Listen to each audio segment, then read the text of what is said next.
Hey friends, it's been a really interesting journey. It's been studying Acts at church and preaching and all those things, and just wanted to say Acts is an amazing story. It has a powerful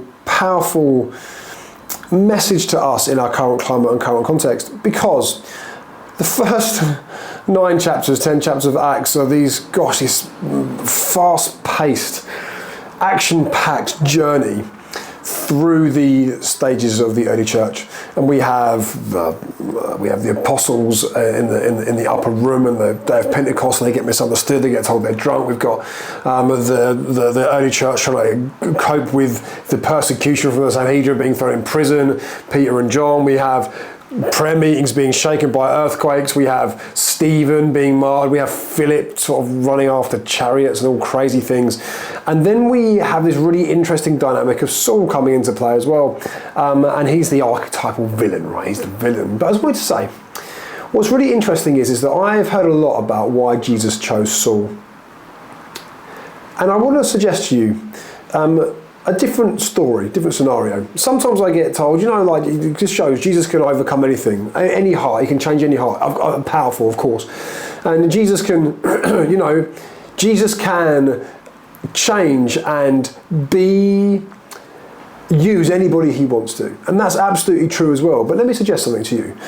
Maybe Saul's zeal for God was the thing that Jesus saw, as opposed to his lack of knowledge of God. Like Saul himself said, he knew the law, but he didn't know God. And what's really important is that Jesus meets you in your sin. He meets you in the worst possible moment of your life. And actually what's interesting about Saul was that he didn't know he was sinning. He didn't know he was in a position where he was actually working against God, not for God. And what's interesting is that we have to understand that sometimes we have no idea that the way in which we're living is sinful. We're just zealously pursuing the thing that is close to our heart.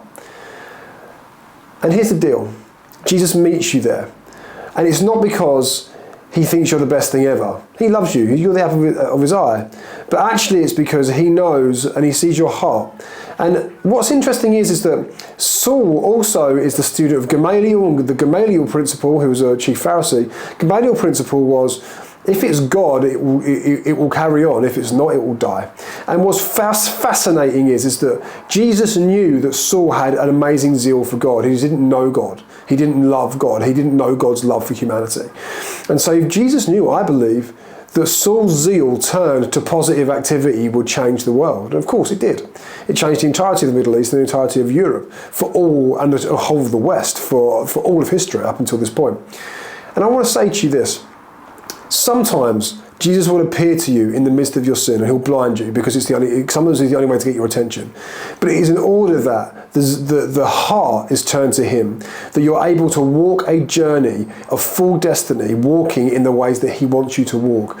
And it's not even necessarily that your heart is wrong or that your zeal is wrong. It's just that you didn't know that what you were acting on and what you were doing wasn't the right way of doing it. It's exactly the same as Moses, right? Moses knows that he's destined to take the Israelites out of captivity, to emancipate them from the slavery of the Egyptians. But he tries to take it into his own hands and kills an Egyptian soldier who was beating a Jew. And what's really important to understand about that is that you cannot take destiny into your own hands. The Lord has it in his hands. And with Saul, he's trying to take the destiny of his faith, the destiny of what he believes to be Yahweh's name, into his own hands. And actually the activity is sinful. But the heart and the zeal can be used by God in any way possible. And my suggestion to you is that is why Jesus chooses Saul, of course, who then uses his Roman name Paul to change the history of the church forever. So here's the deal, friends. Allow Jesus to meet you. Allow Jesus to come. Change your life and change your heart. Use the zeal that you have for his purposes, and stop taking action and matters into your own hands in order to fulfill your destiny. He has it. Release it to him and he will use you more than you could ever know. Peace.